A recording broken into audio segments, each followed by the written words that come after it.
I woke up on the bathroom floor at 3 a.m., clutching my side and tasting copper.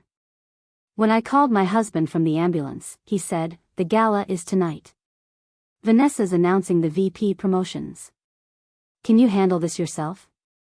What my surgeon found during emergency surgery wasn't just a ruptured appendix, it was evidence that would unravel my husband's entire career.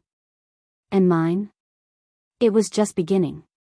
Tuesday morning, I stood in our kitchen at 5:45 a.m. "Before we jump back in, tell us where you're tuning in from, and if this story touches you, make sure you're a subscriber, because tomorrow, I've saved something extra special for you." Doing what I'd done for 6 years, making Nicholas Brando's breakfast the way he demanded it. Not preferred, demanded. There's a difference you learn to recognize. 2 poached eggs, whites firm, yolks runny, God help me if they weren't. Ezekiel bread. Half an avocado arranged just so. French press coffee, 4 minutes steep, no exceptions. I could have done it blindfolded after 6 years. My hands knew the routine even when my mind wandered to the dull ache that had been bothering me for 2 days now. Lower right side. Persistent. Getting sharper. Probably stress. I had 3 grant proposals due by Friday at Boston Medical Research Institute, where I worked as a grant writer. Probably nothing. Nicholas emerged from the bedroom in his charcoal Tom Ford suit, hair still damp from his 4:30 a.m. gym session.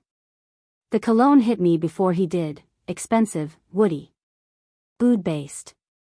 A Christmas gift from his boss, Vanessa Monroe, who'd stood too close to him at the office party while explaining its authority-projecting bass notes. "Big day," I said, setting his plate at the head of our small table. He always sat at the head, even though there were only 2 of us. Biggest of my career. His thumbs moved across his phone screen, texting. Always texting. Vanessa confirmed the VP announcement is tonight at the gala. I'm one of 3 in the running. The gala. The Metropolitan Club's annual charity event where Monroe Capital Partners would play platinum sponsor. Tickets were $1,200 each. I wasn't going. We'd settled that 3 weeks ago. "It's a work event, June," he'd said in that patient tone reserved for explaining obvious things to slow people. "Spouses aren't invited this year. Budget cuts." Except the invitation I'd seen said, "and guest," below his name in embossed script. When I'd mentioned that, he'd sighed like I was being difficult. Vanessa specifically asked that we keep it professional. No distractions. This is about networking, proving we're serious. You understand. I understood that Vanessa Monroe had been his boss for 18 months. I understood their strategy sessions happened over $200 dinners at restaurants I'd never been to. I understood her name lit up his phone more than mine did.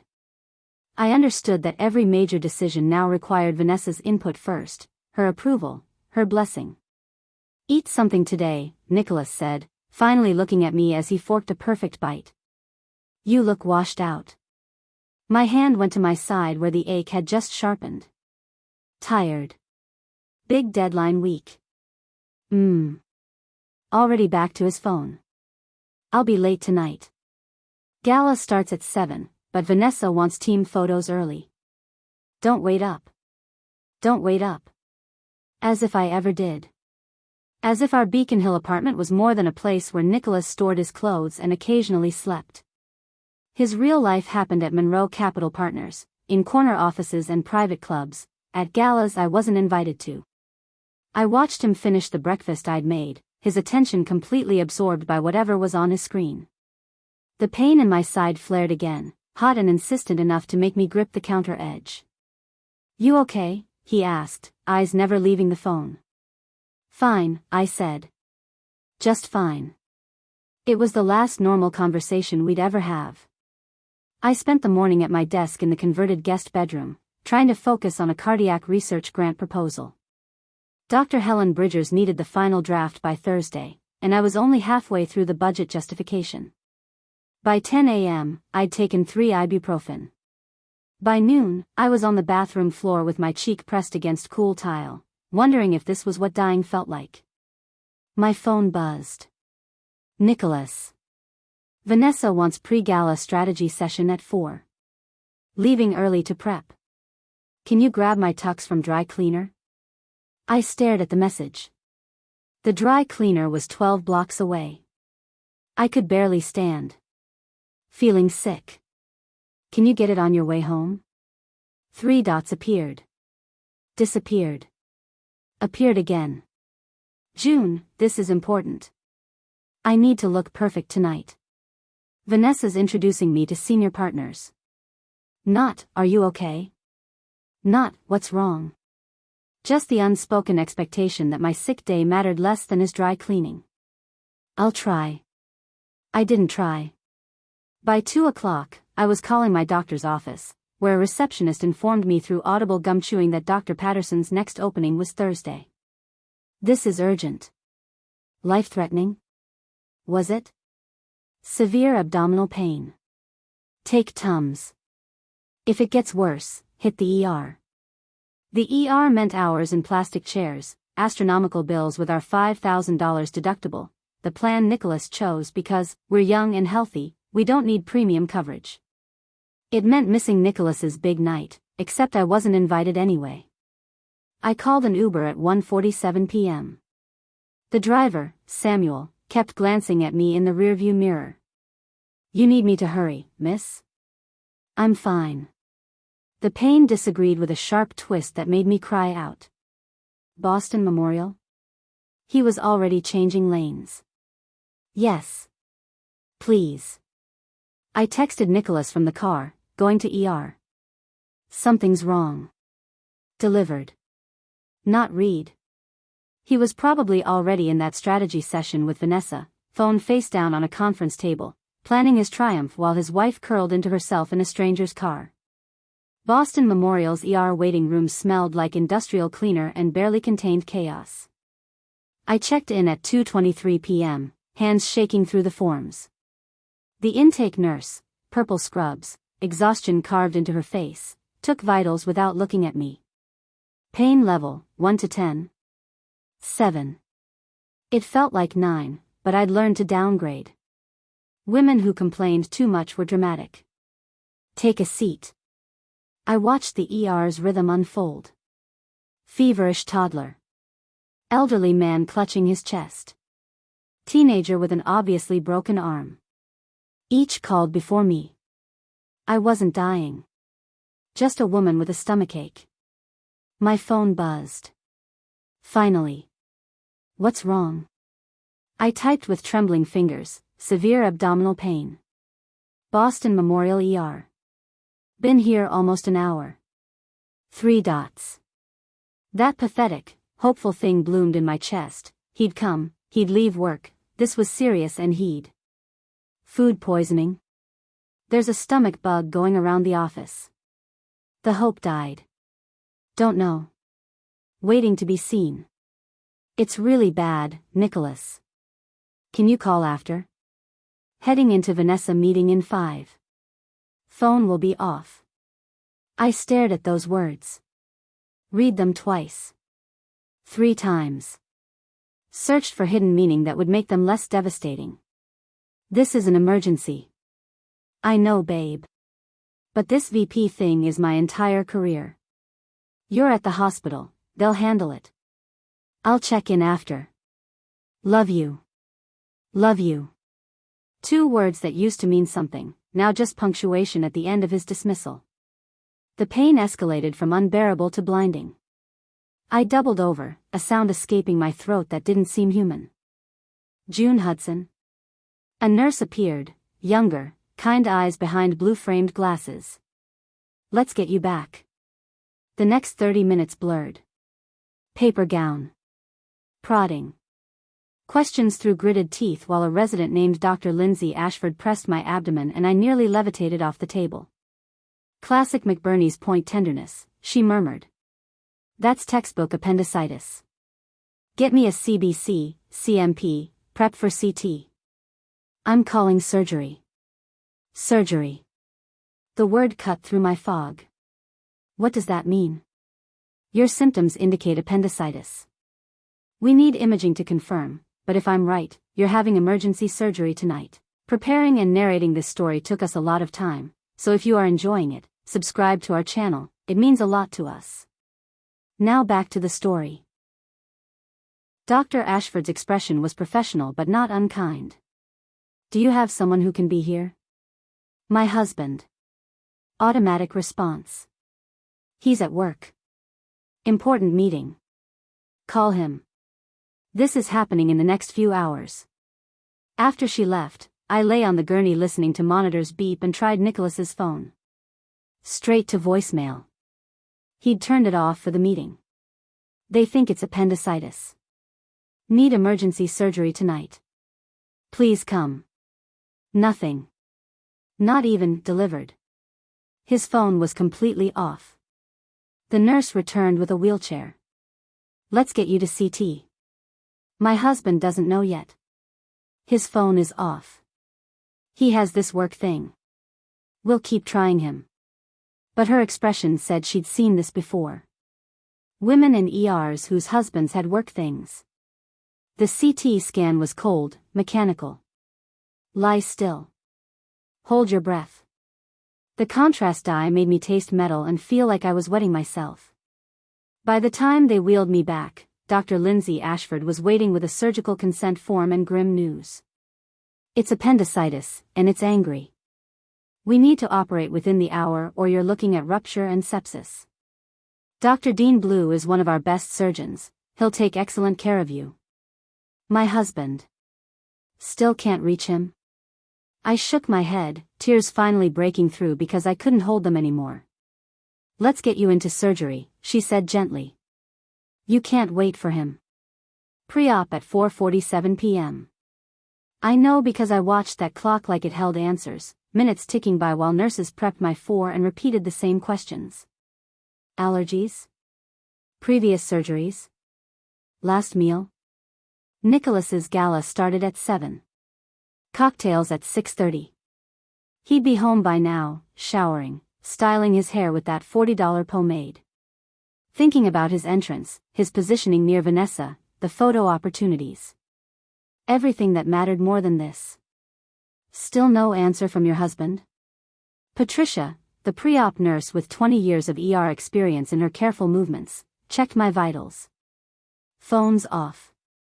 Important meeting. Something flickered in her eyes. Recognition, maybe. Pity. Anyone else we can call? My parents were in Oregon. My friends, when had I last seen them? Somewhere between Nicholas's promotion and my expanding work hours, I'd lost touch. My colleague Helen was at a conference in Washington. I'll figure it out. The pre-op bay had thin curtains. I could hear everything. The elderly man next to me having gallbladder surgery, his wife holding his hand, asking trembling questions. The teenager with a burst ovarian cyst, her mother stroking her hair, promising everything would be okay. I had my phone, and an institutional disinfectant smell. At 5:15, I tried Nicholas again. Voicemail. In pre-op, surgery in 30 minutes. Appendicitis confirmed. I'm scared. Please. That please felt pathetic, but I was past pride. I needed my husband to care more about this than a cocktail party. Dr. Dean Blue appeared at 5:30. Mid-40s, dark hair silvering at the temples, eyes that actually looked at you instead of through you. Surgical scrubs, an air of competent calm that slowed my racing heart. Mrs. Hudson, I'm Dr. Blue. I'll be doing your appendectomy. He pulled up a stool and sat, most doctors stood, always rushing. Dr. Ashford briefed me. Your appendix is inflamed and we need to remove it. It's straightforward laparoscopic surgery. 3 small incisions, minimal scarring. I do several of these weekly. You'll be completely under. When you wake up, it'll be done and you'll be in recovery. Okay, I whispered. I understand we haven't reached your husband? Fresh tears burned. Work event. Phone's off. Something tightened around his eyes. Not judgment, something else. You're in excellent hands. Patricia will be your pre-op nurse, and my team is the best in Boston. Try not to worry. Dr. Blue? My voice cracked. What if something goes wrong? What if I don't wake up and he never knows? You're going to wake up. Firm. Certain. But if you'd like, we can have the hospital administrator try reaching your husband through official channels. Sometimes that gets through when personal calls don't. Hope flared stupidly. Yes. Please. He works at Monroe Capital Partners. Nicholas Brando. His boss is Vanessa Monroe, she might know where he is. Dr. Blue nodded to Patricia, who made a note. We'll try. The anesthesiologist arrived, Dr. Rachel Sterling, cheerful woman who explained the process while setting up 4 meds. I'd feel sleepy, then nothing, then wake up with it over. Easy. Simple. Routine. Nothing felt routine. At 6:02 p.m., Patricia returned, face carefully neutral. Mrs. Hudson, we reached Monroe Capital Partners. Your husband's assistant said he left early for an event at the Metropolitan Club. We called there, but... She hesitated. They said they couldn't interrupt the gala for non-emergency calls. This is an emergency. I'm having surgery. I know, honey. The coordinator said she'd try to get a message to him discreetly. Discreetly. So as not to embarrass him in front of Vanessa and the senior partners. My phone buzzed. Finally. But not Nicholas. Instagram notification. Vanessa Monroe had posted 7 minutes ago. I shouldn't have looked. My thumb moved before my brain could stop it. The photo showed the Metropolitan Club's grand ballroom, marble columns, crystal chandeliers. Vanessa in a black evening gown, arm linked with Nicholas's. He wore his tuxedo, the one I was supposed to pick up but couldn't because I was having a medical emergency. He must have gotten it himself. Had time for that. The caption, ready to celebrate excellence with my incredible team. Hashtag Monroe Capital Partners, hashtag Future Leaders. Nicholas was smiling, looking down at Vanessa like she'd hung every star. Somewhere in his pocket, his phone stayed off, blocking my messages, my fear, my desperate need for him to just be here. Mrs. Hudson? Dr. Sterling's voice seemed distant. Your heart rate's elevated. Deep breaths for me. But I was typing with shaking hands. I saw Vanessa's Instagram.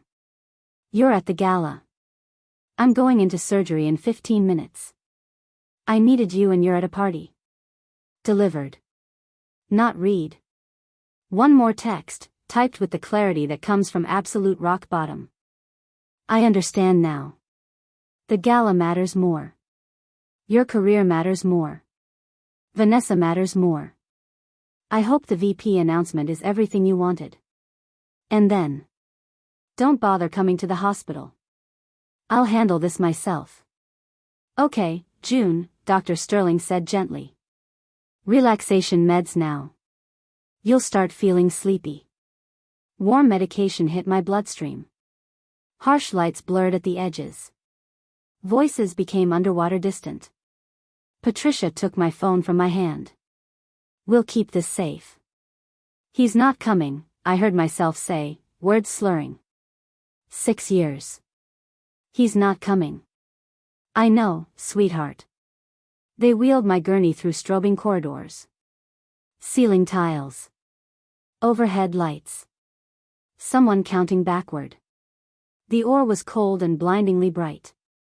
Count backward from 10, June, Dr. Sterling's soothing voice said. 10, 9, 8. My last conscious thought, Nicholas at the Metropolitan Club, champagne in hand, laughing at something Vanessa said, completely unaware his wife was being put under a loan. Or worse, aware, and having chosen anyway. 7, 6. The world dissolved into chemical darkness. What I didn't know, the hospital administrator made one final attempt. Called the Metropolitan Club's coordinator, insisted, emergency surgery, patient alone, husband needed immediately. The coordinator found Nicholas at the bar at 6:47 p.m., right before the formal program. whispered in his ear while Vanessa watched with obvious annoyance. Nicholas checked his phone right there. Saw all my messages. Saw the notification from Boston Memorial Hospital. Saw, emergency appendectomy in progress. He put his phone back in his pocket. He stayed for the gala. That decision, that single, crystallizing choice, would cost him everything he thought mattered. But I didn't know any of that yet. I was unconscious, my appendix being carefully removed by a surgeon I'd met 20 minutes ago, while my husband toasted his success with the woman he'd chosen over me. Some endings are also beginnings. I woke to beeping and someone saying my name from very far away. June. Can you hear me? Surgery's over. You're in recovery. My mouth tasted like metal-soaked cotton. My throat burned. Everything felt heavy, disconnected, like I was borrowing someone else's body. Thirsty, I croaked. Ice chips appeared, delivered by a recovery nurse whose face slowly focused. Older woman, gray hair in a practical bun, eyes that had witnessed every variation of human behavior twice. Small sips, she instructed. You did great. Dr. Blue said it was textbook. Got that appendix out right before it ruptured. Lucky, she'd said earlier. I was alone in a hospital recovery room I turned my head, wincing, 8:43 p.m. while my husband celebrated his career. So very lucky. Your phone's been going off. She retrieved it from a plastic bag. Lots of messages. My hands shook unlocking it. 17 missed calls. 23 texts. All from Nicholas, timestamped after 6:50 p.m. June, I'm so sorry. Just saw your messages. The hospital called. Why didn't you tell me it was this serious? I'm leaving now. On my way. June, please answer. I'm in an Uber. 15 minutes away. Are you out of surgery? Is someone with you? I'm in the lobby. They won't let me up, visiting hours ended at 8. Please call me. And finally, 4 minutes ago. I stayed for the VP announcement. I know how that sounds. Vanessa just told everyone, I got it. I'm VP now. I wanted to tell you first but you're not answering. June, please. I'll come first thing tomorrow. I love you. I read that last message 3 times. I stayed for the VP announcement. Not, I came immediately. Not, I left the moment I knew. He'd stayed. Stayed through cocktails and dinner and Vanessa's speech and champagne toasts. Stayed until he got what he wanted. Then, only then, remembered his wife. The recovery nurse watched my face. Bad news? My husband got a promotion. Her expression said she understood perfectly what I wasn't saying. My thumb hovered over his messages. 6 years of marriage. 6 years of making his breakfast, accommodating his schedule, shrinking myself smaller to fit into the spaces between his ambitions. 6 years of, you're being dramatic, and, you don't understand business, and, Vanessa needs me. I typed 4 words, congratulations on the promotion. Nothing else. No, I'm okay, or, see you tomorrow, or, I forgive you. Just those 4 words, cold and final. Then I did something I'd never done. I called Dr. Helen Bridgers, my boss, on her cell at 9 p.m. She answered immediately. June. Everything okay? Helen, I'm sorry to call late. I'm at Boston Memorial. Just had emergency surgery, appendicitis. I'm fine, but... My voice cracked. I don't have anyone to pick me up tomorrow. My husband was at a work event and I couldn't think of who else to call. Silence, but the thoughtful kind. What time's discharge? Probably around 2 or 3. I'll be there at 2. And June? We need to talk when you're feeling better. About that director of grant development position that opened up. Full benefits, significant raise, your own team. She paused. I've been waiting for the right moment to offer it. This seems like the right moment. After we hung up, I lay in the recovery bed staring at ceiling tiles, my abdomen aching from 3 small incisions, and felt something I hadn't felt in years. Clarity. Nicholas had made his choice tonight. Chose Vanessa, the VP title, the networking, the image of success over the reality of partnership. Chose himself, like he always did, like he always would. And I was choosing myself back. My phone buzzed. Nicholas, June, please talk to me. I'm worried. I made a mistake. Let me explain. I powered off my phone completely. Let him worry. Let him sit in our apartment alone, checking messages, wondering if I was okay. Let him feel a fraction of what I'd felt in pre-op, terrified and abandoned. Patricia from pre-op appeared at recovery's entrance, her shift apparently not over. She saw my face and nodded slightly, recognition in her eyes. You're ready for a regular room, she said. I'll take you up personally. Thank you. For everything. Honey, she said quietly as we moved through corridors, I've been a nurse for 32 years. I know that look. Whatever you're deciding right now, trust it. I did trust it. For the first time in 6 years, I trusted myself more than I trusted Nicholas's version of reality. The framework that had held my life together was broken. But frameworks could be rebuilt. Better this time. Stronger. On foundations I chose, not ones handed to me.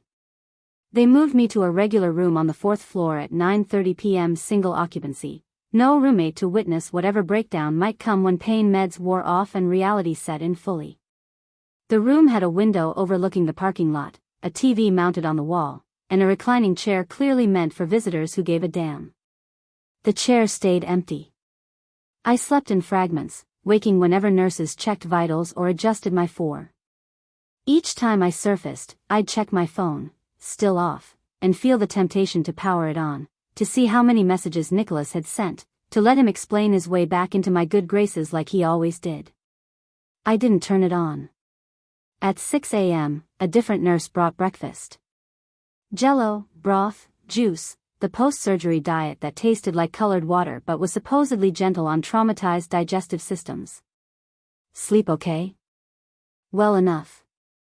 Dr. Blue will round around 8. You'll probably go home this afternoon if everything looks good. After she left, I finally powered on my phone. Messages loaded in waves. 47 texts from Nicholas between 9 p.m. and 2:30 a.m. The progression was almost fascinating. Worry to frustration to anger to guilt to desperation. Please just let me know you're alive. This silent treatment is cruel, June. I know I should have left immediately. I messed up. But I'm VP now. This changes everything for us. Are you seriously not going to talk to me? After everything I've provided? I'm sorry. I'm so sorry. Please. Everything he'd provided. Like working late was personal sacrifice instead of choice. Like his career was a joint venture requiring only my support, never his. 3 calls from an unknown number. No voicemail. I googled it, Monroe Capital Partners main line. And 1 text from Vanessa Monroe herself, sent at 11:47 p.m. June, Nicholas told me about your surgery. I hope you're recovering well. I'm sorry the timing conflicted with our event. Perhaps we can all have dinner soon to celebrate properly. I stared at that message. The timing conflicted. As if my appendix had chosen to rupture specifically to inconvenience her Gala. As if we were all reasonable adults who could laugh about this over expensive wine. Perhaps we can all have dinner soon. The presumption. The certainty that I'd want to sit across from the woman my husband had been prioritizing for 18 months. I didn't respond to any of them. Instead, I opened our joint bank account. 6 years of marriage meant I knew every password, every account number. Nicholas handled investments, but I paid bills. I knew where everything was. Checking account, $24,847. I transferred $12,423.50 to my personal account. Savings, $67,200. Nicholas's bonus from last year that he'd insisted we save for our future house. I transferred $33,600. Each transaction felt like a small revolution. I scrolled through credit card statements. Dinner charges at restaurants I'd never been to, the Sterling, Mistral, Astra, No. 9 Park. Always for two. Always on nights I worked late. Always just under the amount that would trigger fraud alerts. February 14th, Valentine's Day. A $342 charge at Menton at 8:30 p.m. I'd spent that evening home alone because Nicholas had a client dinner. Looking at the statement now, client dinners didn't happen at 8:30. They ended at 8:30. I wasn't stupid. I'd known something was happening. But there's knowing and then there's seeing it itemized chronologically, a financial record of every time you weren't enough. My phone rang. Nicholas. I let it go to voicemail, then played the message on speaker. June, please. I'm at the apartment. Took the day off. I ordered breakfast from that place you like, your favorite muffins. Just come home and we'll talk. I'll explain everything. The hospital said you're being discharged this afternoon. Let me pick you up. Please, baby. I love you. This is fixable. This is fixable. Like we were a problem to solve, a deal to negotiate. I called Helen Bridgers instead. I want that director position, I said when she answered. And I need to ask you something else. Do you know any good divorce attorneys? Silence, then, I know the best one in Boston. Her name is Greta Blue. I'll text you her number. Blue? Something clicked. Any relation to Dr. Dean Blue's sister? And before you ask, yes, she's seen everything, and yes, she's ruthless when she needs to be. Perfect, I said. That's exactly what I need. Dr. Dean Blue arrived for rounds at 8:15 a.m. with a resident and medical student. He reviewed my chart, asked about pain levels, examined my incisions with methodical care, someone who actually listened instead of just waiting for his turn to talk. Everything looks excellent. No infection, vitals stable, bowel sounds returning. You'll be discharged this afternoon with pain management instructions and follow-up in 2 weeks. He paused. Did your husband make it in? The resident and student suddenly became very interested in their tablets. No. He stayed at his work event. Got promoted, actually. Vice President. Dr. Blue's expression didn't change, but something shifted in his eyes. Not pity, something sharper. I see. Do you have someone picking you up? You can't drive for 24 hours after anesthesia. My boss is coming at 2. He nodded, dismissed the resident and student, and pulled up the visitor's chair. Irregular, surgeons didn't sit and chat during rounds. Mrs. Hudson, I'm going to tell you something I probably shouldn't. He leaned forward slightly. When you were under anesthesia yesterday, I found something unusual. My heart rate spiked. The monitor betrayed me. Not medically unusual, your appendix was inflamed as expected. But laparoscopic surgery uses a camera to visualize the entire abdominal cavity. Standard practice is looking around while we're in there. Okay, I said slowly. I found significant scarring on your right ovary. Old scarring, probably from a previous infection or untreated cyst. The kind that often causes fertility issues. He met my eyes directly. Have you been trying to get pregnant? The question was a physical blow. For 2 years. Nicholas wanted to wait until after his promotion. He said we'd try, seriously, once his career was stable. But I stopped birth control 2 years ago and nothing happened. He said it was stress, that I needed to relax. Did he suggest seeing a fertility specialist? He said it was too expensive. That we should try naturally longer. Dr. Blue was quiet. June, The scarring I saw suggests you've likely had fertility issues for some time. A simple ultrasound would have caught it. This is treatable. Not always, but often. With the right specialist, you'd have options. Why are you telling me this? Because last night, while you were in recovery, your husband called the nurse's station 6 times. The last call, he spoke to Patricia. Asked specifically if the surgery would affect your ability to have children. Dr. Blue's voice remained professionally neutral, but his words were surgical precise. She told him appendectomies don't impact fertility. He said, and I'm quoting, "Good, because we're not planning on kids anyway. I just needed to know for insurance paperwork." The room tilted. What? Patricia documented it in your chart because it seemed relevant to your care. She also noted that when she mentioned you'd been asking about fertility issues in the past, he said he didn't know what she was talking about. 2 years. 2 years of me thinking my body was broken, that I was the problem. 2 years of him saying, "Let's wait," while knowing, he must have known, that he never wanted children at all. Why would he lie? Dr. Blue stood, tucked his hands in his coat pockets. I can't answer that. But my sister, Greta, is a family law attorney. She handles a lot of cases involving deception about major life decisions. If you need someone to talk to, she's excellent. Helen Bridgers already gave me her number. Helen has good judgment. So does Greta. He headed toward the door, then turned back. June, I've been a surgeon for 15 years. I've seen a lot of people at their most vulnerable. Last night, you were terrified and alone, and you handled it with more grace than most. Whatever you decide to do next, trust that strength. You have more of it than you realize. After he left, I sat with trembling hands and opened my texts with Nicholas from 6 months ago. Maybe we should see a fertility doctor? It's been over a year. Nicholas, let's give it more time. Those specialists are expensive and it's probably just stress. Once work settles down, it'll happen naturally. Are you sure? I'm worried something might be wrong. Nicholas, you worry too much. Everything's fine. Just relax. Just relax.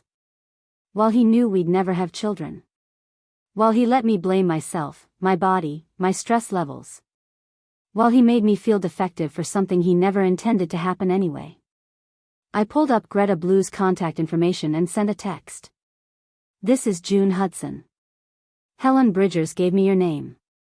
I need to file for divorce. Can we meet today? The response came in under 2 minutes. Absolutely.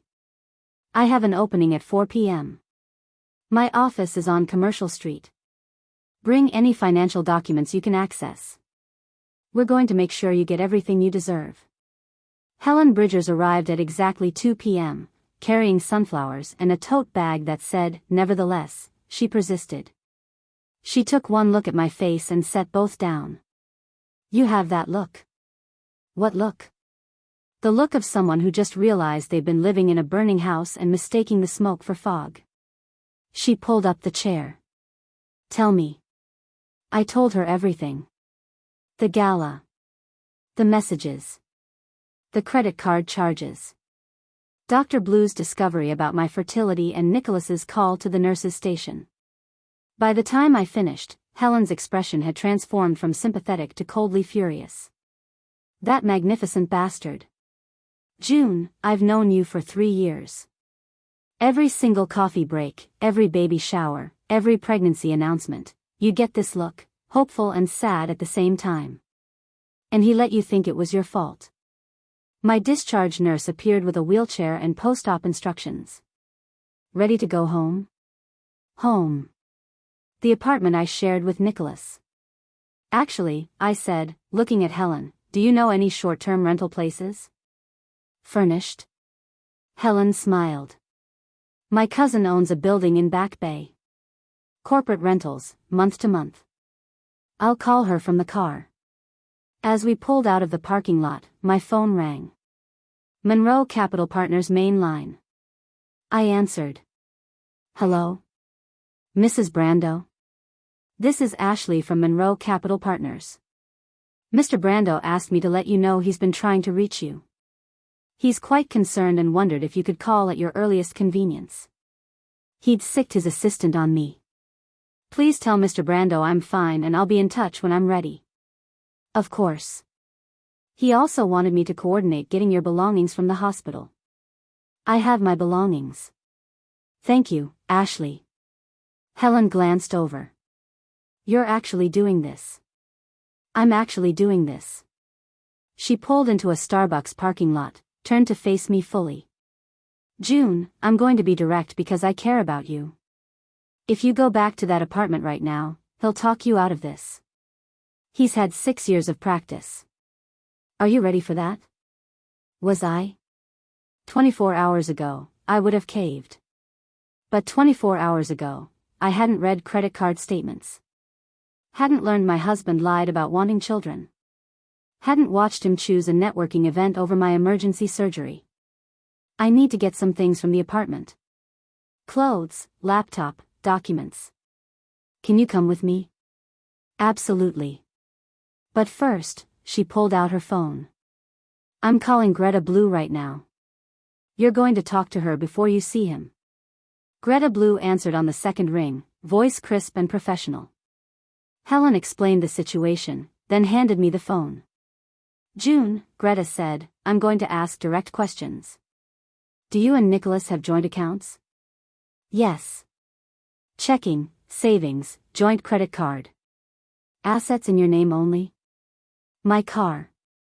It's paid off. Good.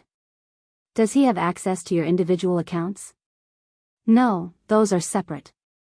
Excellent. Here's what you're doing right now, before you go to that apartment. Open your banking app and transfer exactly half of the joint accounts into your personal account. Document every transaction on that credit card for the past year. Take photos of any valuables in the apartment. Do it right now while you're angry, because anger is useful. It keeps you clear. Won't that make things worse? June, things are already worse. You just didn't know it yet.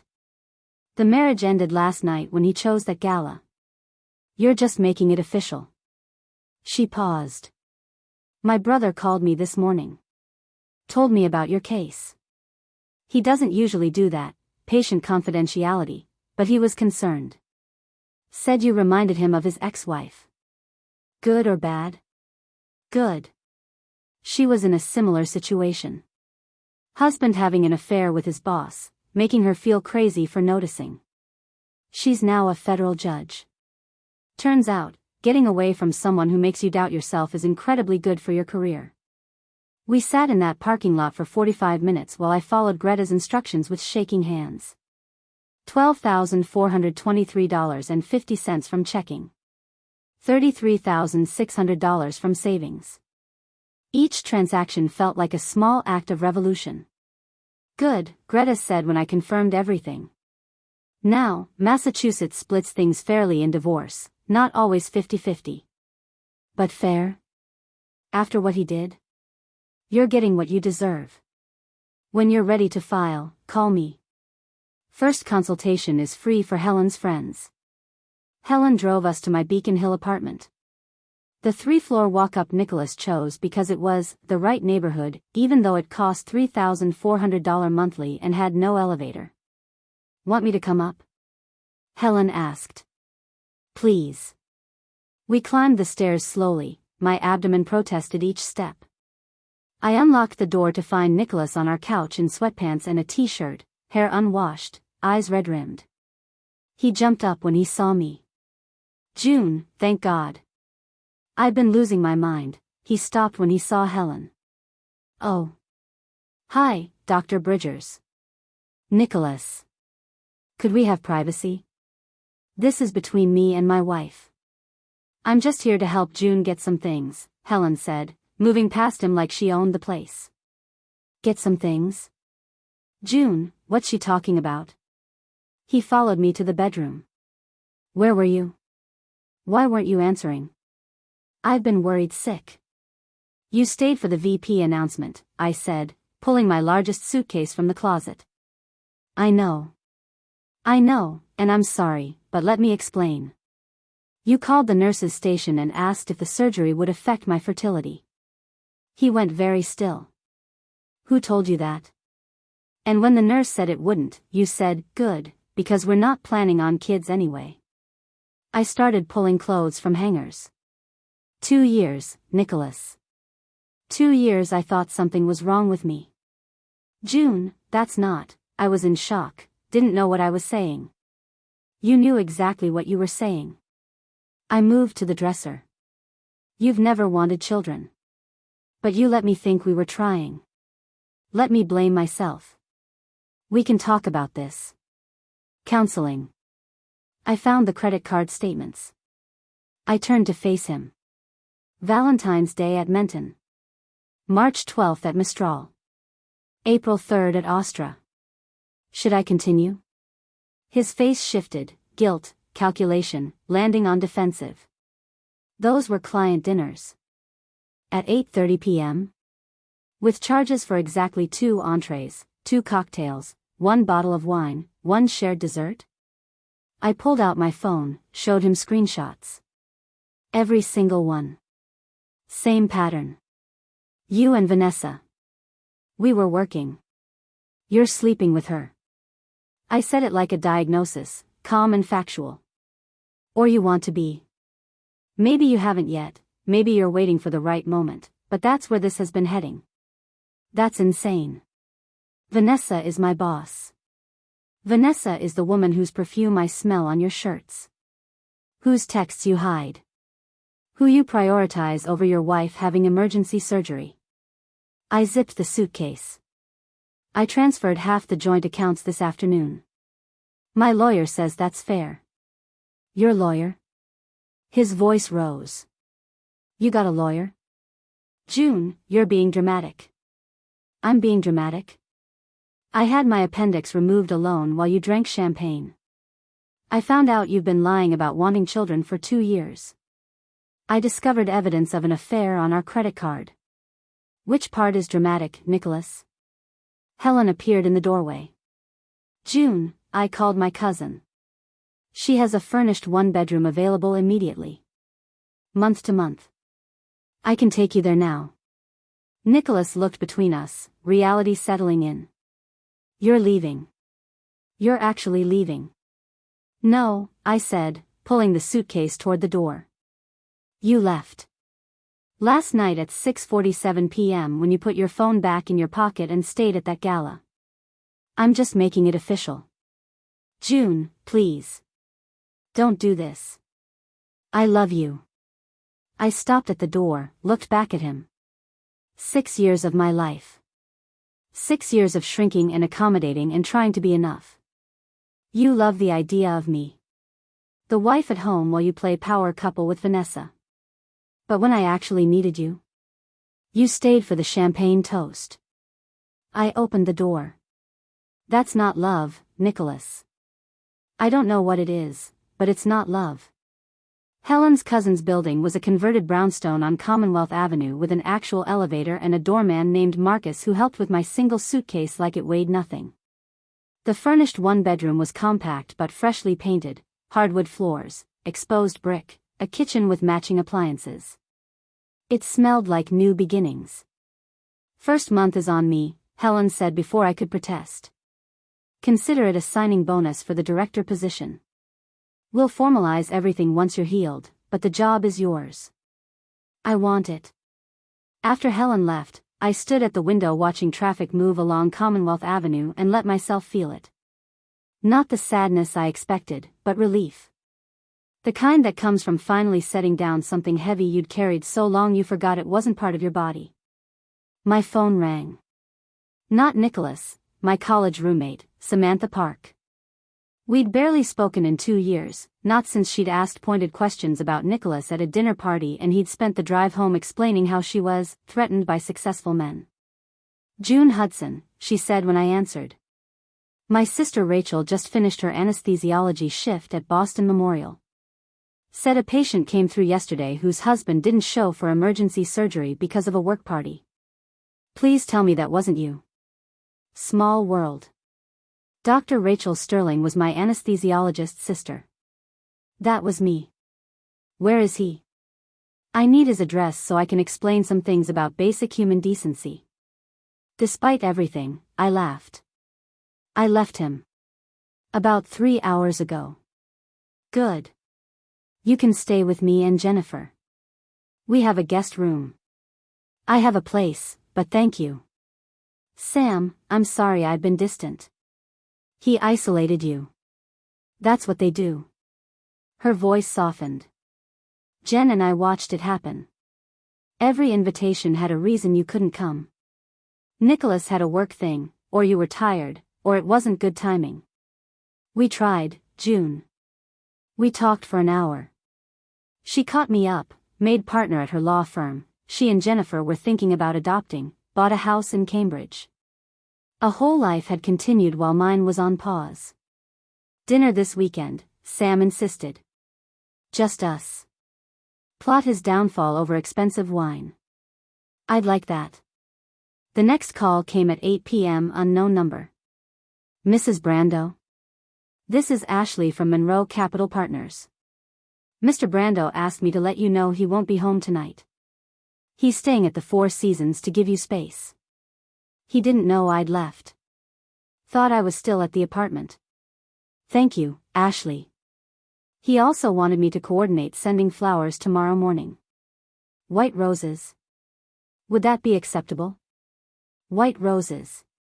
My favorite, which he remembered approximately once every 2 years. That won't be necessary. After hanging up, I opened Instagram. Couldn't help myself. Vanessa Monroe's profile was public perfection. Her latest post from 7 hours ago showed her office, glass, chrome, city views, with caption, celebrating our newest VP. The future is bright at Monroe Capital Partners. Glowing star. The comments were congratulatory. But scrolling down, I found one that made me pause. From @JustinHale_Boston, congrats to Nicholas. Hope his wife recovered from her emergency surgery okay. Awkward timing with the gala, but I'm sure she understood. #priorities. The comment had 47 likes. 3 responses, including one from someone identifying as working at Boston Memorial. Imagine choosing a work party over your wife's appendectomy. Couldn't be me. The word was out. Nicholas's VP moment was being undercut by whispers. My phone buzzed. Unknown number. Hi June, this is Greta Blue. Dean gave me your number, with your permission per HIPAA. Just wanted to check in. I did preliminary research on Monroe Capital Partners. Very interesting corporate structure. Call me when you're ready to talk strategy. Strategy. Like this was a campaign.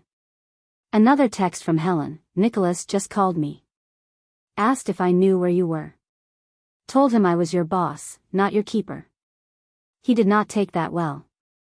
How are you holding up? I typed back, better than I've been in years. And realized it was completely true. 3 days after I left, Nicholas's mother called.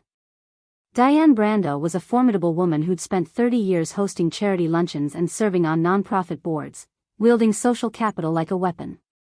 She'd tolerated me as Nicholas's wife with the warmth most people reserve for unwanted furniture, functional but aesthetically disappointing. June, darling. False sweetness dripped. Nicholas is beside himself. He says there's been a terrible misunderstanding. I was on my couch, laptop open, working on the grant proposal I'd abandoned the day of surgery. My incision still pulled when I moved wrong, but the pain was manageable. Honest pain. The kind that healed. There's no misunderstanding, Diane. He made a mistake, yes, but you're being quite dramatic. Missing one event doesn't warrant.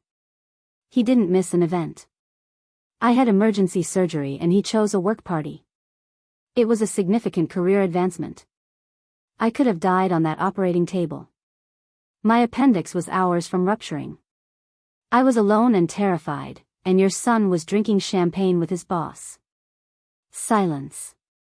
Then, Vanessa Monroe is a very important connection. Surely you understand his position. And there it was. Connections mattered more than commitment. Image trumped integrity. I understand perfectly. That's why I left. You're throwing away 6 years over one difficult night. I'm leaving because of 6 years of difficult nights that led to one clarifying moment. Diane, I've spent our entire marriage trying to be the wife you and Nicholas wanted. It was never going to be enough. I'm done trying. If this is about children, Nicholas mentioned you've been pressuring him. He told you I was pressuring him? Something cold settled in my chest. Did he also tell you he's been lying about wanting kids for 2 years?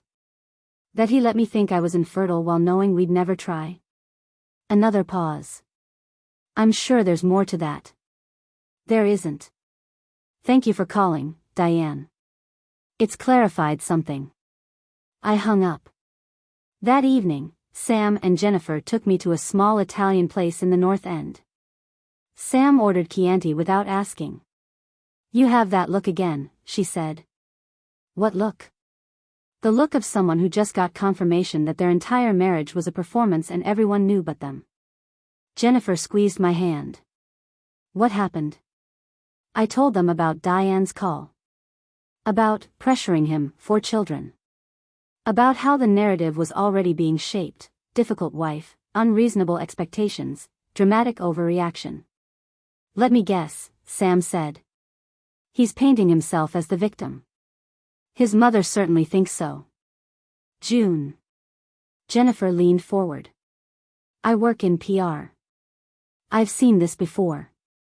He's going to control the story. You need to get ahead of it. I'm not airing my divorce on social media. Not social media. But friends, colleagues, people who matter. They should hear truth from you. She pulled out her phone. I'm texting you a therapist's name. She specializes in emotional manipulation and gaslighting. Not couples counseling, individual work. You need someone to help you see what he did clearly. The next morning, I got a text from a former colleague at Boston Medical Research Institute, Dr. Jack Riverside. June, heard through the grapevine you're going through some stuff. Just wanted to say Nicholas always struck me as someone who'd sell his grandmother for a promotion. You deserve better. Coffee sometime? Then another, from a woman I'd met twice at Nicholas's office parties. I don't know if you remember me, but I'm Vanessa's executive assistant. Or I was. I quit last week. If you want to know what's really been going on, I'm happy to talk. Some things you should know. Her name was Maya Chen. We met at a Starbucks near her new job that afternoon. She was younger than me, maybe 26, with the exhausted look of someone who'd worked for a tyrant. She ordered a venti latte and got straight to the point. They'd been sleeping together for 6 months. Since April. I know because I booked hotel rooms when they traveled for conferences. Always adjoining rooms, but they'd only use one. My stomach turned, but I kept my voice steady. How do you know? I processed the expenses. Saw the room service charges. Breakfast for 2, every time. She pulled out her phone, showed me screenshots. I kept these because Vanessa made me sign a lot of NDAs and I wanted insurance. But you should have them. The Four Seasons Boston, the Liberty Hotel, the Mandarin Oriental, all on company card, charged as client entertainment. The evidence sat in my email inbox like a grenade with the pin pulled. Why are you showing me this? Because Vanessa made my life hell for 18 months, and Nicholas stood by and watched. He'd laugh with her when she made me redo expense reports 4 times for typos that didn't exist. She stopped, collected herself. You deserve to know the truth. And honestly? Monroe Capital Partners should know they've been funding an affair with company money. Maya's evidence sat in my email like a loaded weapon. Hotel receipts, dinner reservations, a paper trail of Nicholas's affair stretching back 6 months.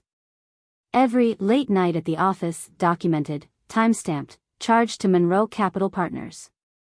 For days later, I was sitting in Greta Blue's office on the 20th floor overlooking Boston Harbor.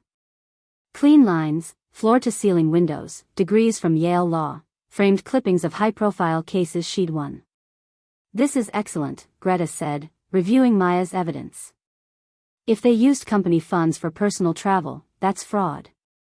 And if the relationship influenced his promotion, which it clearly did, Monroe Capital has a liability problem.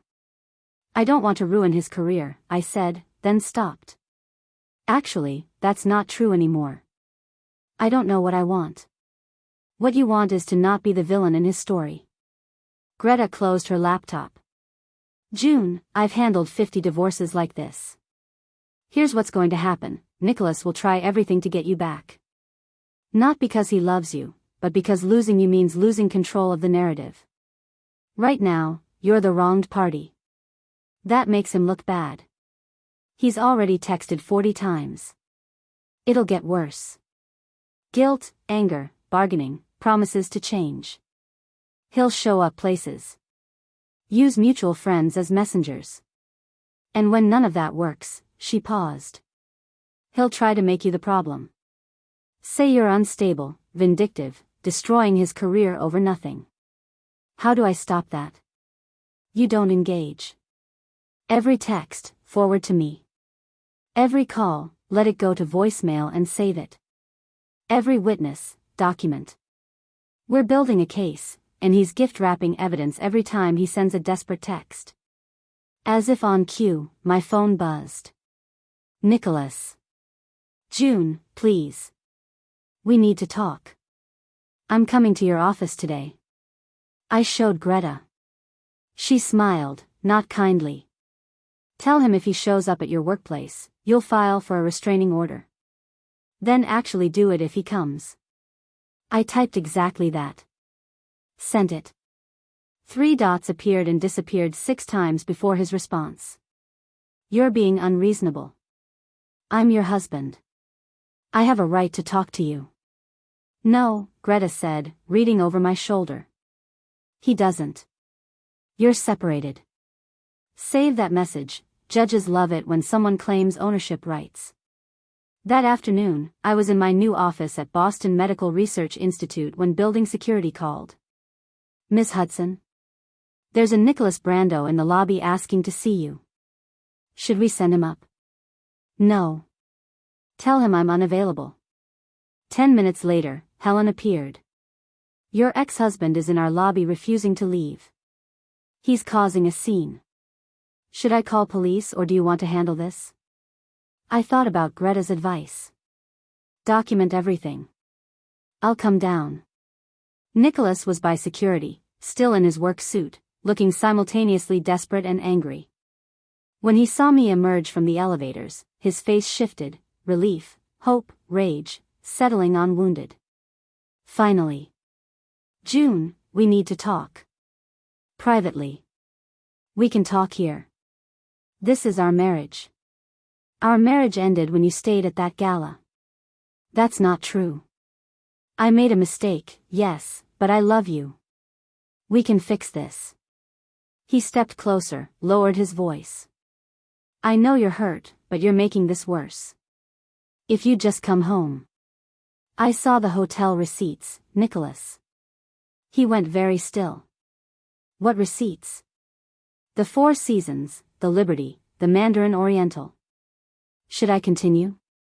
6 months of business trips where you and Vanessa shared rooms paid for by company funds. His face drained. Who told you that? Does it matter? Maya. That vindictive little, she signed an NDA. She didn't share company secrets. She shared my husband's affair. I kept my voice level, aware of security watching. We're done, Nicholas. My lawyer will be in touch about the divorce. Divorce? Too loud. Several people in the lobby turned. You're filing for divorce over a misunderstanding? I'm filing because you've been cheating for 6 months, lying about wanting children for 2 years, and you abandoned me during a medical emergency. That's not a misunderstanding. That's a pattern. I never touched Vanessa. The room service charges say otherwise.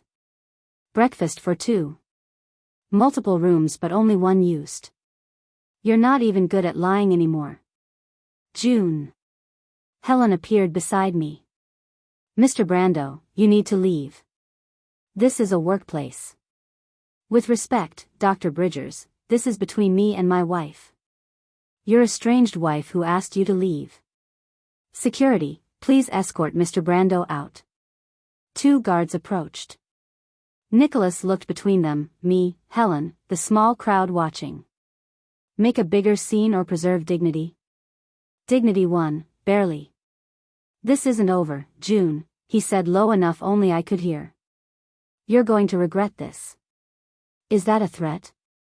Helen asked sharply. Because we have cameras, Mr. Brando. I'd be careful. He left without responding, but the look he gave me was pure venom. The Nicholas mask had finally slipped. Back in my office, I called Greta. He just threatened me. Not explicitly, but the implication was clear. Perfect. Email me a summary while it's fresh. Time, location, witnesses. She paused. June, this is getting uglier before it gets better. He's losing control and people like Nicholas don't lose gracefully. Stay vigilant. She was right. That evening, I received an email from Nicholas's personal account, a 10-page document titled, A Husband's Perspective. He'd CC'd not just me, but his parents, my parents in Oregon, Helen, Sam, and about 30 mutual acquaintances. The email was a masterpiece of manipulation. He painted himself as the devoted husband whose wife had become increasingly unstable and paranoid. He'd stayed at the Gala on advice from his therapist, news to me, to avoid enabling her anxiety disorder, also news. The hotel receipts were innocent business travel I'd twisted into infidelity due to untreated mental health issues. He was gaslighting me by mass email. My phone started ringing. First my mother, confused and worried. Then Sam, furious. Then Helen, who'd already drafted a response beginning, it takes remarkable audacity to lie this poorly to this many people. Don't respond, Greta said when I called, hands shaking. This is a gift. He just put his defamation in writing and distributed it widely. Save every copy. Forward to me. This will help immensely. But people believe him. The ones who matter won't. And the ones who do? They were never really on your side. Her voice softened. I know it feels awful. But narcissists always overplay their hand. Trust me. She was right. Within 6 hours, 3 people from Nicholas's office reached out privately. 2 administrative assistants and 1 junior analyst, all with variations of the same message. They'd seen the email, knew it was garbage, wanted me to know they supported me. One message from a woman named Lisa who'd been at Monroe Capital 8 years was particularly illuminating. Everyone here knows about Nicholas and Vanessa. We've watched it develop for months. Your email confirms what we've been whispering.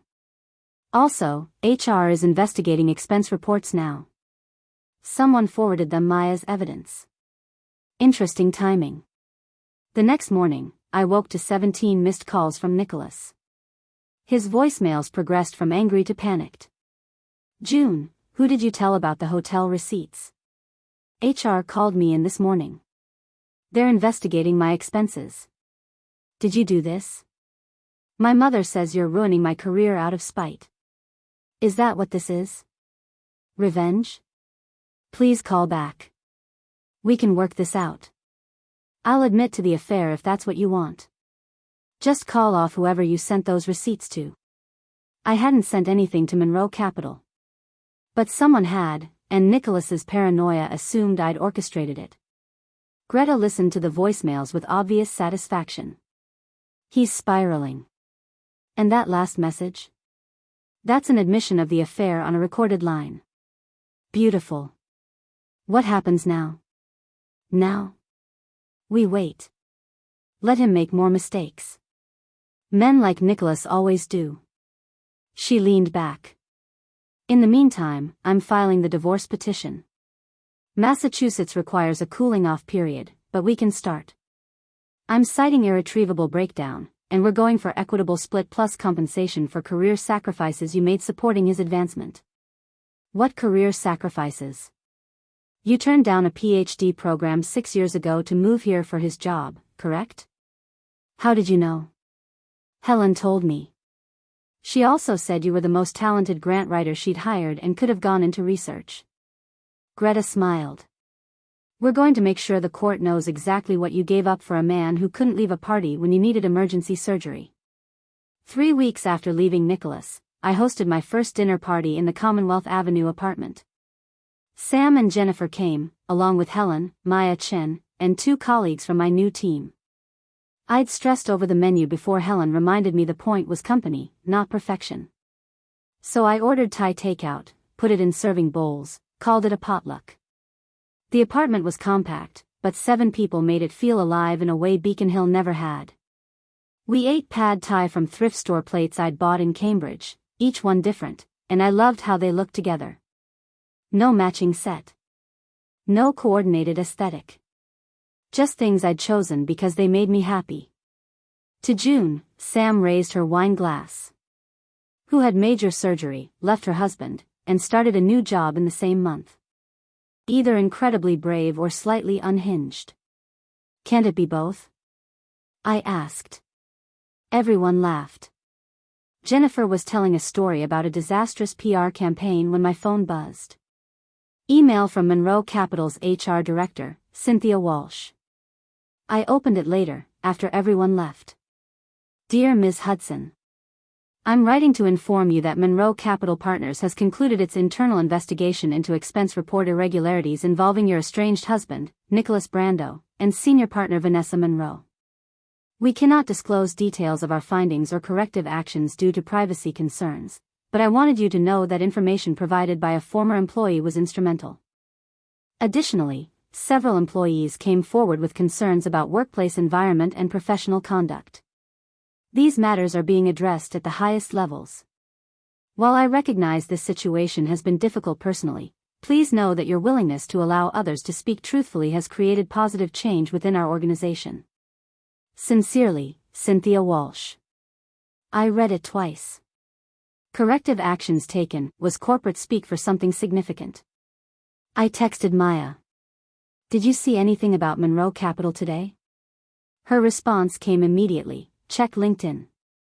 Vanessa Monroe's profile now listed her as former senior partner at Monroe Capital Partners. Position ended this week. No explanation, no farewell post, just quiet removal. Nicholas's profile had changed too. No longer vice president. Now just investment analyst, his old title. The VP role had been revoked. Maya's next text, they fired Vanessa. Demoted Nicholas.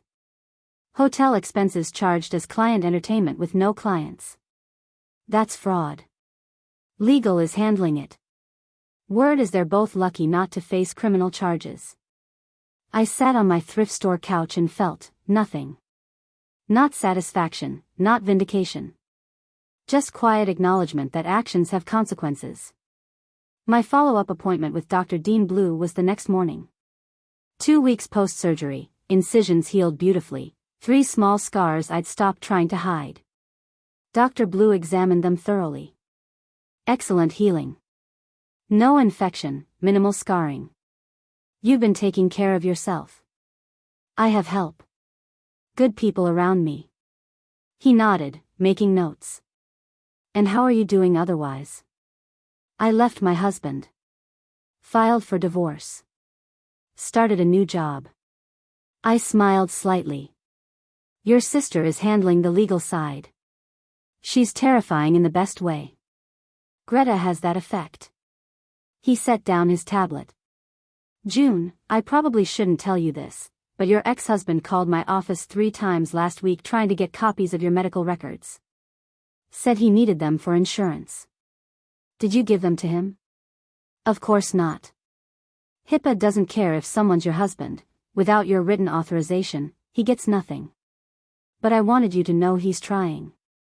Another attempt at control. Another failure. Thank you. There's something else. Dr. Blue hesitated. The scarring I mentioned during surgery, on your ovary? I consulted with a fertility specialist colleague. She reviewed imaging and believes it's treatable. If you wanted to pursue having children in the future, there are options. Good options. The information settled slowly. For 2 years, I'd believed my body was broken. Nicholas had let me think that while knowing he'd never wanted children. I'd like that information. Not now, but someday. When I'm ready. I'll have my assistant send you Dr. Savannah Sinclair's contact. She's excellent. Wait, Dr. Savannah Sinclair? The fertility specialist? Yes, do you know her? She's married to my friend Sam. The anesthesiologist's sister. Dr. Blue smiled. Boston really is a small town. Tuesday afternoon, exactly 1 month after my surgery, I sat in my office at Boston Medical Research Institute reviewing a grant proposal for cardiothoracic research. My abdomen no longer ached. The scars had faded to thin pink lines that would eventually turn silver. Everything broken was healing. My phone sat face up on my desk, a new habit. No more hiding notifications, no more anxiety when it buzzed. I'd changed Nicholas's contact to "Do Not Answer" and set it to silent. For the past week, he hadn't called at all. Greta said that was normal. They give up once they realize you're serious. Then they either disappear or launch one final desperate attempt. We'll see which type Nicholas is. At 2:30, Helen knocked on my open door. Got a minute? Always. She settled across from my desk. I wanted to check in. Really check in. How are you? Honestly? Better than expected. I thought I'd be devastated. 6 years is a long time. But mostly I just feel lighter. That's what freedom feels like. When you're not carrying someone else's expectations. I keep waiting for it to hit. The grief, the regret. But it doesn't come. Maybe because you've been grieving for years already. Grieving the marriage you thought you had. By the time you left, you'd already done the emotional work. My phone buzzed. Sam, texting a photo of her and Jennifer at a farmer's market, Sunday brunch at our place? Bring nothing but yourself. This was my life now. Friends who texted, colleagues who respected me, work that challenged me, an apartment that was mine. Helen, can I ask you something? Of course. That PhD program I turned down 6 years ago. Stanford's public health research program. I paused. Do you think it's too late to reconsider academia? Helen's face transformed. June Hudson, are you telling me you want to go back to school? Maybe. Not right away, but eventually. I've been thinking about research, conducting studies instead of just writing about others' work. I pulled up a folder. I've been reading about post-surgical outcomes in young women, how medical decisions get influenced by marital status and partner input. There's not enough research on how spousal abandonment affects recovery rates. That's incredibly specific. I have personal experience. Helen laughed, then grew serious. If you're serious about a PhD, I can make calls. I still have connections at Stanford. MIT has an excellent program. So does Harvard.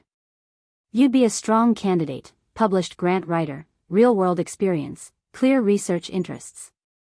Nicholas used to say academia was a waste. That the real world didn't care about theoretical research. Nicholas was an idiot who needed you to be smaller so he could feel bigger. You're not small, June. You never were. You were just convinced to play that role. After she left, I stood at my window looking out over Boston. Somewhere in this city, Nicholas was dealing with his demotion, his failed affair, his crumbling career. His problems were no longer mine to manage. At 5 o'clock, I left the office and walked instead of taking the tea. My body was healed enough for exercise, and I wanted to feel October air, watch leaves turning on Commonwealth Avenue, remind myself I was alive and free. I walked past the hospital where I'd had surgery. Past the Metropolitan Club where Nicholas chose a gala over me. Past the Beacon Hill apartment we'd shared, though I didn't look up at the windows. Back at my apartment, there was a package. No return address, but Helen's handwriting on the label. Inside was a book, The Second Mountain, by David Brooks, with a note tucked inside. June. For the climb ahead. The first mountain was his. The second one is yours. Helen.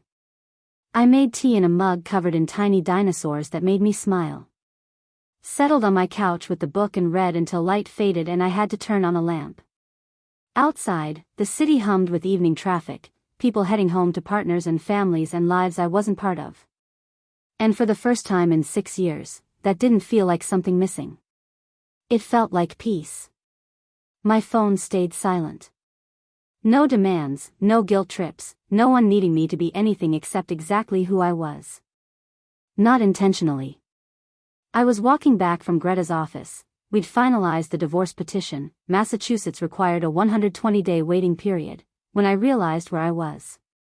The exact spot where the ambulance had picked me up that Tuesday afternoon, where my life split into before and after. The intersection looked ordinary.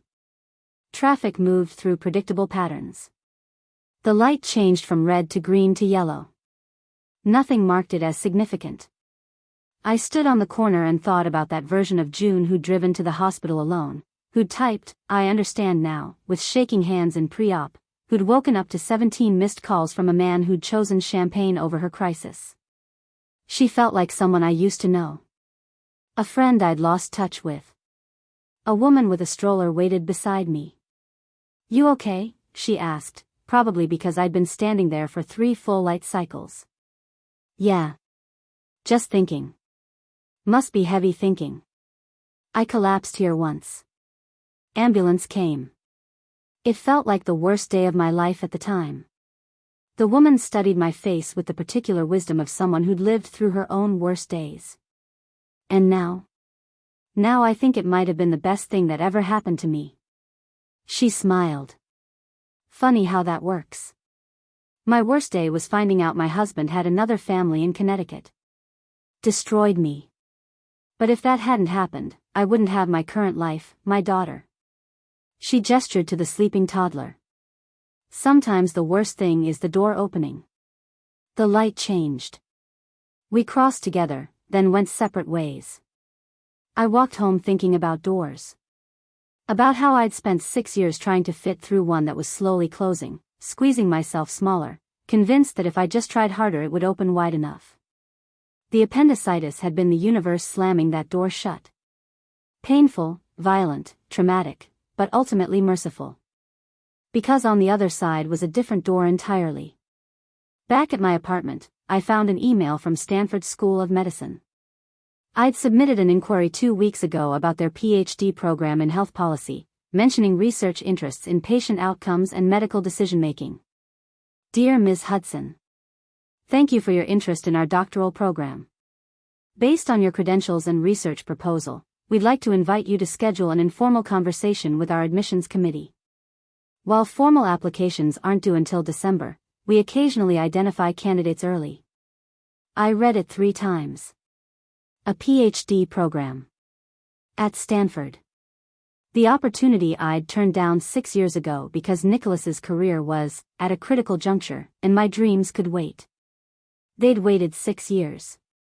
They could wait another year while I finished my commitment to Helen and stabilized my life. But they wouldn't wait forever, and for the first time, I wasn't willing to let them. I called my mother in Oregon. We'd been talking more since she received Nicholas's mass email and called to hear my side. The conversation had been difficult. She admitted she'd never really liked him but thought I seemed happy, and honest in a way our relationship hadn't been in years. "Mom, I'm thinking about applying to PhD programs." "The Stanford one you turned down? You remember that? June, you cried for a week when you turned it down. You said it was the right decision for the marriage, but I knew it broke something in you." She paused. "I should have said something then. Should have told you that you mattered more than his convenience. I'm sorry. You're saying it now. Apply to the program. Apply to 10 programs. Move across the country if that's what you want. You're 32 and your whole life is ahead of you." After we hung up, I opened my laptop and started a document, research proposal, the impact of partner abandonment on post-surgical recovery outcomes in women aged 25 to 40. It felt like writing my own story, except with data and citations and methodology instead of raw emotion. Turning my worst experience into something that might help others. That's what research was, taking pain and transforming it into knowledge. My phone buzzed. Dean Blue's office, confirming my final follow-up next week. I thought about how strange it was that my surgeon and his attorney sister had become pivotal figures in my new life. How a medical emergency connected me to people who'd help rebuild everything that emergency tore down. Maybe that's what healing really was, not just physical, where tissue knits together and scars fade. But the other kind, where loss creates space for something new. Where endings are also beginnings, if you're brave enough to walk through the door. 3 months after the surgery, I woke up on a Saturday morning in my Commonwealth Avenue apartment and realized I couldn't remember the last time I'd thought about Nicholas. Not consciously avoided thinking about him. Just genuinely forgotten he existed. The realization came while making coffee, good coffee, the kind I liked, not the precise routine he'd insisted on. I was standing at my kitchen counter in comfortable pajamas, listening to a podcast about public health policy, completely content. The divorce would be final in 3 weeks. Greta had negotiated a settlement giving me half of everything we'd accumulated, plus a portion of his retirement to compensate for career sacrifices. Nicholas had fought initially, then caved when Greta threatened to subpoena Vanessa and make the affair public record. I'd submitted applications to 4 PhD programs, Stanford, Harvard, MIT, and Johns Hopkins. 3 had already requested interviews. Stanford had offered provisional acceptance with full funding, contingent on my final interview next month. My mother had offered to fly out. Moral support, she'd said. And maybe I can finally see San Francisco. The apartment had transformed over 3 months. I'd painted the bedroom soft sage green that Nicholas would have hated. Hung artwork from local artists I'd met at a gallery walk Sam dragged me to. Filled bookshelves with novels and research journals and cookbooks I actually used. The thrift store plates had multiplied. I'd developed a habit of stopping and buying any dish that made me smile. My cabinets now housed floral patterns and geometric designs and one plate with a cat wearing sunglasses I'd bought purely because it was ridiculous. My phone rang. Dr. Dean Blue, but not the medical scheduler, Dean himself. June, I hope I'm not overstepping, but I wanted to let you know about a research opportunity. A colleague at Mass General is looking for a co-author on a study about gender bias in emergency medical care. Your name came up. How did my name come up? I may have mentioned you were a talented researcher with unique insights into patient experience and pending PhD acceptance. He paused. If you're interested, I can make an introduction. No pressure. Dean, why are you doing this? You barely know me. Silence, long enough I thought the call dropped. My ex-wife went through something similar. Different circumstances, same pattern, partner who made her smaller, emergency that revealed who he really was. I wasn't the surgeon then, I was the friend who wished I'd said something sooner.